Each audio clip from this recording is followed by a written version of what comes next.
So, as the stock market tumbles and the whole world reacts to this Liberation Day as Trump rambles on about that, there is a glimmer of good news because the Senate just voted and got the 51 yays that they needed to block the tariffs on Canada.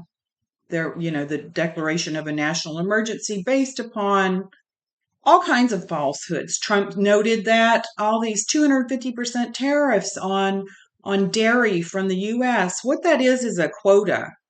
Like if they can only take so much from us, and then it would be tariffed at that amount. That amount has never been reached, okay? So it's never been used because they take up to their quota and then they buy from home uh, everything else. And that's not unusual when you're dealing with a country with a population of 41 million versus 341 million.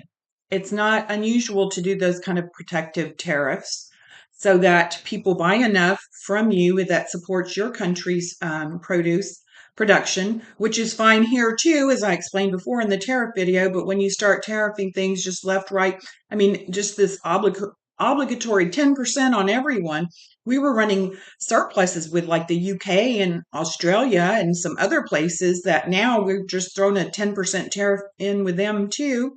So places that we weren't having any tariffs, we're going to have them. There'll be a lot of retaliatory tariffs.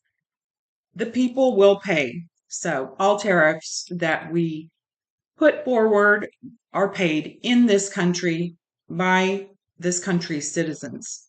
And that's one of the reasons Trump likes to hearken back to the good old days of the, 1780s and, being most prosperous and this and that with tariffs. No, it was changed because people, citizens, ordinary people were feeling the brunt of the tariff taxes, and the income taxes balanced it out until about 1980 when Republicans took over. And since then, we've been on a steady decline. So you can look at the chart at the end of this if you're willing to stay that far, and you can see how it compares with the top 1%. Yes, this is a real thing. It's really easy to find.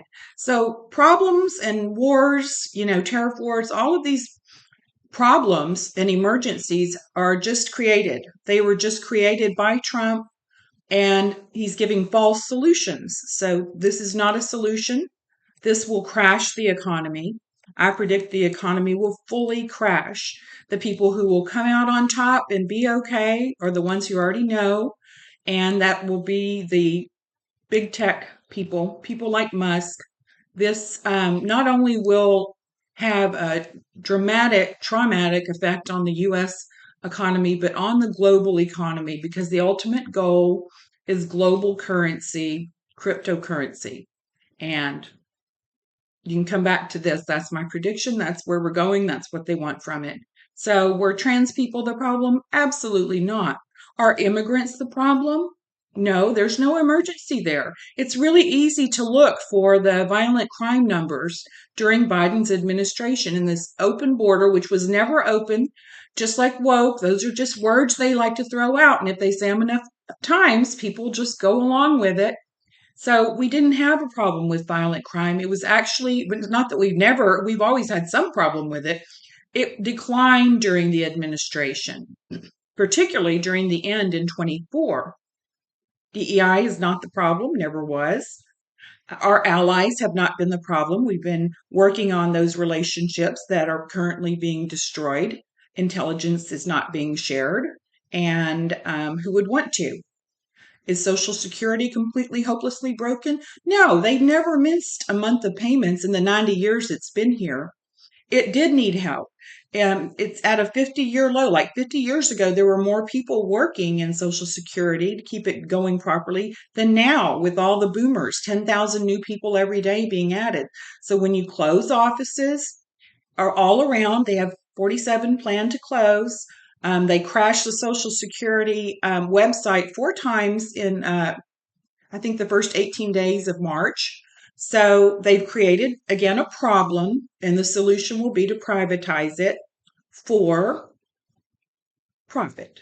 This everything is going back to corporate, big, and not just any money. Like no one is going to come out of this well unless you have way up in the hundreds millions of income, that that's your worth.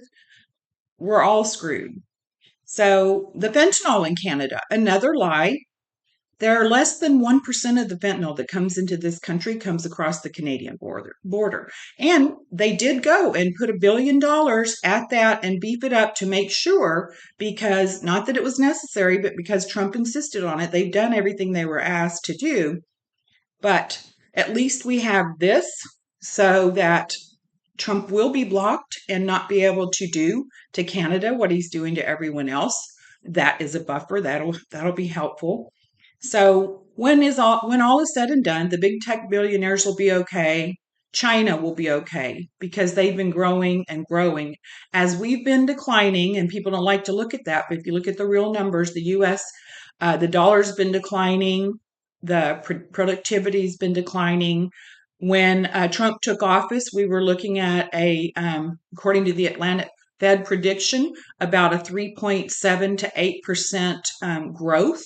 And now we're looking at a 3.8% contraction. So that's almost 8% loss. So we are moving in the wrong direction. What we've lost are a lot of freedoms, due process for a lot of people, free speech for the people that they don't want to have it. Our social safety net is certainly in big jeopardy and already declining. National intelligence, losing a lot of that. Alliances with our allies, pretty much gone. Trade with everyone, also another loss. And I could continue at what we've lost. And what we've gained is nothing. People are going to pay more for everything. And that's the main reason that people voted the way they did, even though I did not, because I could see this coming. So that's where we are right now on this day in 2025.